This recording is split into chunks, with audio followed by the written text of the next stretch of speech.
Mas se ele chegar na sala de aula e só ensinar para os alunos o modelo do Big Bang e não falar nada do buraco negro, com todo respeito, vai ser um péssimo professor. É horrível. Mas, infelizmente, somos seres humanos. É horrível. Né? Do ponto de vista teológico, nada disso invalida a minha fé.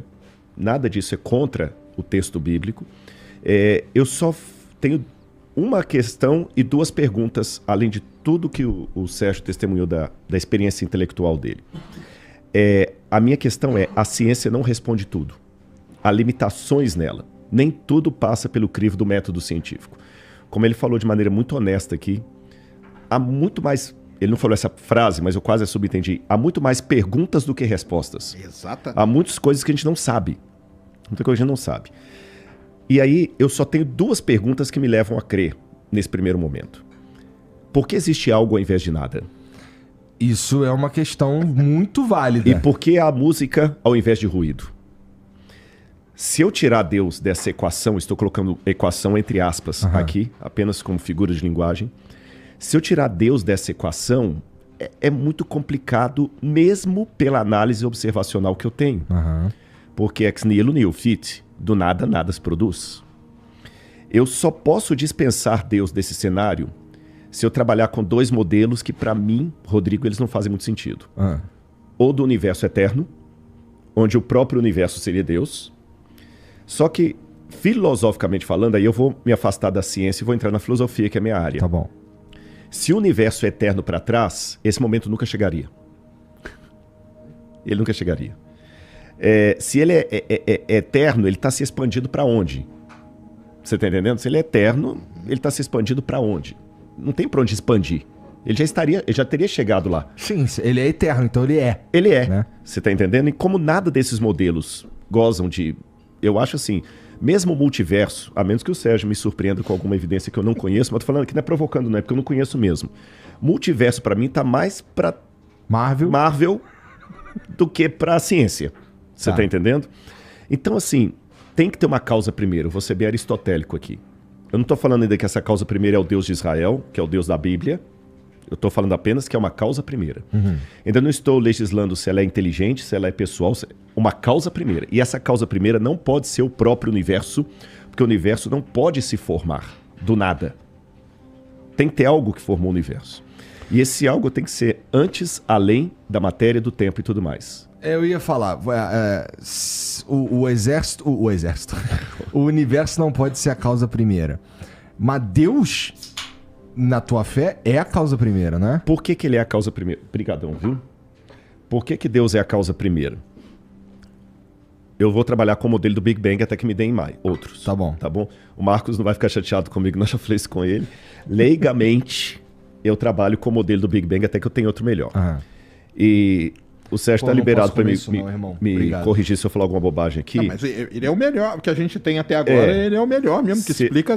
Se amanhã aparecer outro... E pelo que eu entendi do modelo do Big Bang, o tempo teve um começo, a matéria teve um começo, a energia teve um começo, a gravidade teve um começo, tudo teve um começo.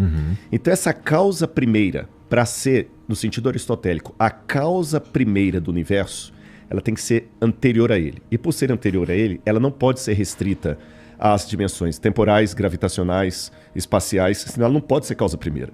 E por não ser delimitada por essas questões, ela tem que ser eterna. Se ela é eterna, não precisa de alguém gerá-la. Porque se tem alguém que a gera, aí eu vou cair num retrocesso infinito. Alguém precisa ter gerado aquilo ali, exatamente. Por aí vai. E essa causa primeira, que em teologia nós chamamos de Deus.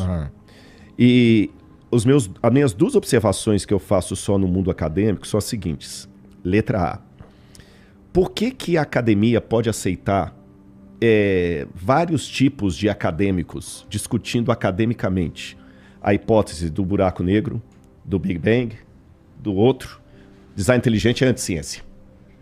É lógico, claro e evidente. Depois da nossa conversa, eu fui ler um pouco mais sobre design inteligente e realmente em tudo quanto é lugar é tratado como chacota. Como chacota, pseudociência. É lógico, claro e evidente que se Deus, nessas dimensões que eu estou colocando, existir, até a palavra dimensão é complicada. Tem lá de Chardin dizer que a gente só fala de Deus o que ele não é. Porque o que ele é em essência, até puxando Santo Tomás de Aquino, é difícil, né? ele não pode passar pelo método científico. Porque qualquer coisa para passar dentro do crivo do método científico, laboratorial, experiencial, tem que ser algo alcançável pela ciência. Sim. Se Deus for alcançável pela ciência, ele é pequeno demais para ser Deus. Ele precisa caber no nosso entendimento, Exatamente. Então, a única maneira que Deus tem de caber no meu sentimento, agora eu já estou saindo da filosofia e estou entrando na teologia. Vai.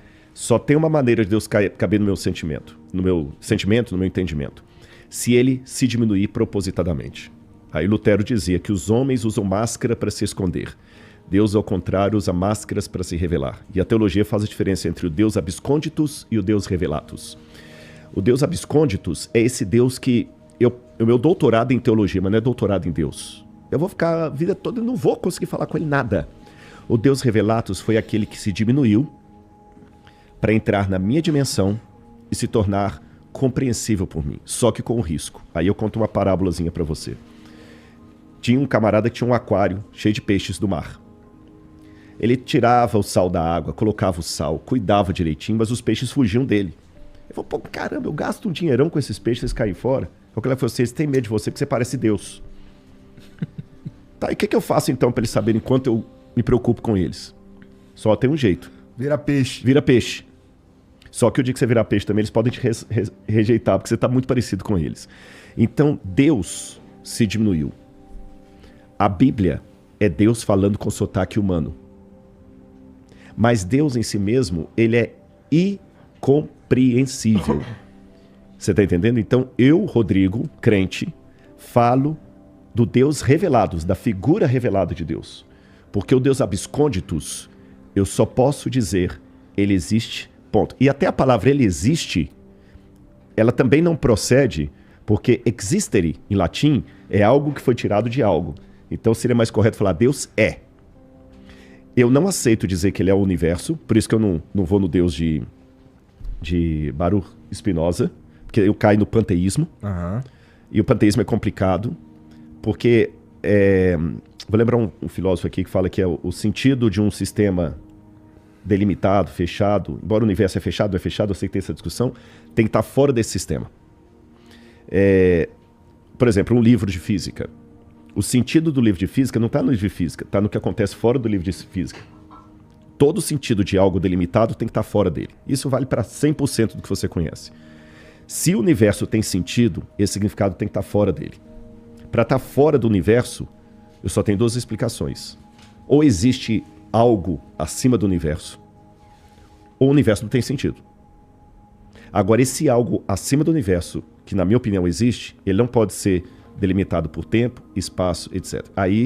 Daí que eu vou para um outro capítulo para falar, tá bom, eu até admito a existência da causa primeira desse ser, mas como é que você pode falar que essa causa primeira é o Deus da Bíblia, e não o Deus do Tao Te Ching, e não o Deus do Bhagavad Gita? Aí já seria um outro capítulo, mas num primeiro momento é só isso, porque na academia eu não vou levar laboratorialmente a prova de que... Porque mesmo nas outras áreas, como é que eu vou provar laboratorialmente que Jesus morreu crucificado? Eu vou usar outros métodos, mas eu gostaria que a academia desse espaço também para o design inteligente, sem pejorar, sem falar que é pseudociência, que é não sei o que e tudo mais e tal. Por quê? Porque aquele negócio, se um professor em sala de aula, repito, não estou puxando saco não, mas o Sérgio explica muito bem, eu gostei da didática dele. Mas se ele chegar na sala de aula e só ensinar para os alunos o modelo do Big Bang e não falar nada do buraco negro, com todo respeito, vai ser um péssimo professor. Porque você não expôs os alunos aos demais modelos que você sabe que existem, que há argumentações, e o aluno saiu da sala. Não, mas o professor Sérgio falou que é o Big Bang. Não, mas tem um buraco negro. Isso é pseudociência. Por que não? Porque o professor Sérgio falou em sala que só tem o Big Bang. A universidade deve ser um lugar para pluralidade de ideias. Eu, quando eu ensino em sala de aula, eu ponho os meus alunos para ler Nietzsche. E eu coloco o que eu concordo de Nietzsche e o que eu discordo. E deixo para o aluno tomar decisão. Em sala de aula, os alunos não estudam só a Bíblia, os que são meus alunos. Alguns deles podem botar aí. Eu ponho para ler Nietzsche, Sartre.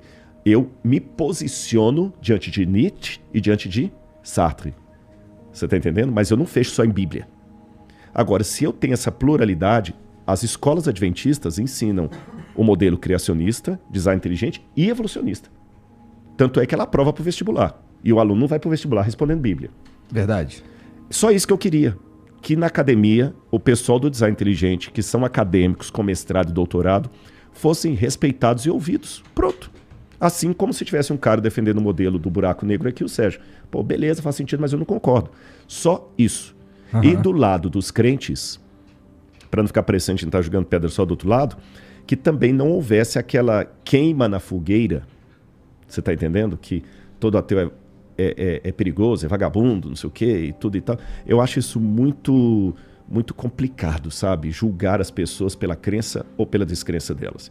Porque se Jesus estivesse sentado aqui, no meu lugar... Imagina eu trocar uma ideia com Jesus. Não, eu me faço a pergunta. Se Jesus estivesse aqui, sentado no meu lugar, sabendo que o Sérgio não acredita nele, como Jesus se reportaria ao Sérgio? E eu, Sérgio, eu procuro, dentro da minha fé, imitar o modelo de Jesus. Consigo sempre? Não vou mentir para você. Não consigo. Mas é o modelo que eu quero. E se os crentes imitassem mais Jesus, eu acho que a coisa ficaria melhor. É só isso o ponto. Sem nenhuma... Sérgio, deixa eu te fazer...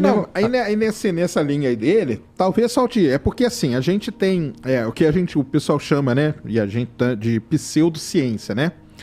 Por exemplo, eu fui ufólogo durante um bom tempo, muito amigo do Gevaerd, já falei, e tudo mais. E a ufologia ela é considerada uma pseudociência. Pseudociência no sentido do quê? De que ela não passa, que igual o Rodrigo falou, pelo método científico, entendeu? Porque pra gente, a ciência, ela é um conjunto de conhecimentos, mas ela é guiada pelo método científico. Ela começa com uma pergunta, aí você bola as hipóteses, aí você faz um experimento, aí aquele experimento pode ou não comprovar as hipóteses, aí você tem que criar outras hipóteses e tudo mais. E tem o lance também de ser repetido. Por isso que hoje, nos artigos científicos, o pessoal coloca os dados lá. Os dados têm que estar lá. Se você não colocar os seus dados no artigo, seu artigo nem é lido. Por quê?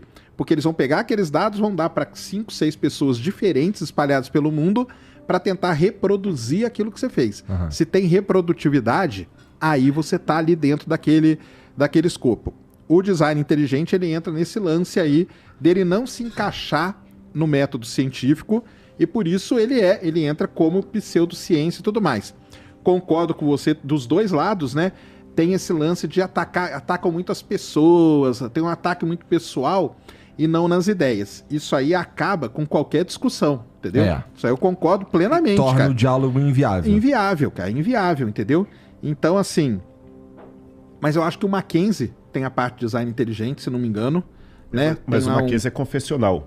As escolas adventistas também têm. Tem, né? Então, eu queria isso dentro da USP, da Unicamp. Sim. Olha, eu falei aquele dia aqui, eu fui proibido de falar no Point of Science porque sou religioso. Mas os caras tinham um negócio de destilação da cachaça. É isso aí que eu acho que tem que abrir mais a questão. Essa discriminação, assim, só porque é religioso, não falar, então, isso aí pra mim tá totalmente errado, cara. Entendeu? Na Unicamp isso também. Eu falo mesmo. E aconteceu com um conhecido meu. Primeira mão que eu falo isso aqui. Ele já até faleceu já. O Dr. Arraes. Ele fez o doutorado dele em biologia na Unicamp. Isso está documentado. Ele é criacionista, que faleceu. O doutorado dele não tinha nada a ver com criacionismo. Porque ele também não vai mexer no vespeiro. E também não é coisa que... Nem teólogo fala que criacionismo é passar pelo método científico. Eu vou no laboratório... Aqui, ó. Deus existe, Sérgio. Olha aqui, agora você não tem mais como ser ateu. Olha que não existe isso. Porque o dia que Deus passar pelo método científico, ele deixou de ser Deus. Ele virou matéria, né? Deus é axioma. Deus não é teorema, né? Então, o que acontece? Ele teve um grupo de alunos da biologia que fizeram um piquete no dia da defesa lá, que tiveram que chamar a segurança interna e até a polícia e transferir a defesa dele para um outro prédio anônimo, porque eles não queriam que ele defendesse a tese de doutorado dele. Qual a razão? Porque ele escreveu na época para a Casa Publicadora Brasileira livros de ciência, que são usados na escola adventista, onde ele apresenta o modelo criacionista e o modelo evolucionista. Qualquer coisa que você aprende de Darwin fora estava ali. Ele com a professora Nair Eblin, que não é parente do Eblin, não. E só por isso o pessoal não podemos deixar. Gente, desculpa, isso é caça às bruxas. Aí, para mim, deixou de ser ciência para se tornar uma religião científica. Mas aí também entra um negócio, cara, porque é assim, né? Eu já falei, né? Tô afastando aqui só para não eu ouvir mais mastigando. Já falei em vários lugares, né, cara? O pessoal acha que a universidade é um lugar... né? Não é essa coisa toda, galera, entendeu? Dentro da universidade você tem briga dentro do departamento, tem... Cara, eu já fui de um departamento onde um professor ficava de frente pro outro e eles ficaram 20 anos sem se falar, porque eles eram brigados, porque um concordava com uma coisa, o outro concordava com a outra, e em vez deles conversarem nas ideias, eles ficavam atacando o outro, entendeu? E isso é a coisa que mais acontece dentro da universidade. O problema, né, que é problema, não sei nem se é problema ou não, é que dentro dos departamentos tem um ciclo, né, de chefe de departamento e tal, que isso vai mudando. E o que acontece? Então, um grupo A hoje é chefe. Aí daqui 2 anos é o grupo B. Quando o grupo B for o chefe, o que ele vai fazer com o grupo A? Detonar, Fudeu o grupo A. E assim é, cara. E aí, isso é um grande problema que tem. Cara, eu já mandei, por conta de várias outras coisas, eu já mandei artigo, eu já mandei projeto, cara, que o cara chegou pra mim e falou assim, tá aqui seu projeto, ó, no lixo. Na minha frente ele jogou, cara. Ele nem abriu. Mas aí é um problema que tem dentro da universidade isso aí, entendeu? Que como que vai resolver? Não faço a menor ideia, cara. Vai ser muito difícil, entendeu? Igual você falou do professor Arraes, né? Só porque ele escreveu a parte criacionista num livro, mas ele também escreveu a parte evolucionista, tava ali. E o que ele ia defender na tese de doutorado dele era o quê? Eu não sei o assunto, mas não tinha nada a ver com... o que eu tô falando assim, é um negócio que não tinha nada a ver, e aí não vão deixar o cara defender por conta daquilo. Então, começa a ter... Universidade, cara, começa a ter essas rixas, esses problemas, porque podia ser também, não sei dessa história, mas pode ser que esses alunos lá foram incentivados por um grande opositor dele. Pode ser. Entendeu? E aí o cara falou, cara, galera, vai lá, ó, e não deixa, faz alguma coisa lá. Porque isso acontece, cara. Isso acontece. Eu já tive aluno meu que chorou na hora da defesa porque um cara que tava lá, que era contrário a mim, foi lá só pra detonar o cara. O cara chorou na defesa. Isso acontece dentro da universidade, cara. Isso é a coisa mais normal do mundo. É horrível, entendeu? Isso acontecer. É horrível. Mas, infelizmente, somos seres humanos. É horrível, né? E infelizmente é medieval. É? Aí parece aquele período do Santo Ofício, Roma locuta finita causa est, se você não fala de acordo com o cânon da igreja, index prohibitorum, a gente tá voltando pra Idade Média. Só que aí esse cânon aí, dentro de um departamento, ele fica mudando a cada 2 anos. E aí o que acontece? As coisas não vão pra frente, cara. Entendeu? Não vão pra frente. Porque hoje é o grupo A, amanhã é o grupo B. O grupo B vai detonar o A. Quando o A voltar, ele vai detonar o que o B fez. E aí fica nesse ciclo, cara. Só um querendo detonar o outro e fica todo mundo só de lado ali e não progride, cara, o negócio. É terrível isso. Isso aí dentro da universidade realmente é terrível.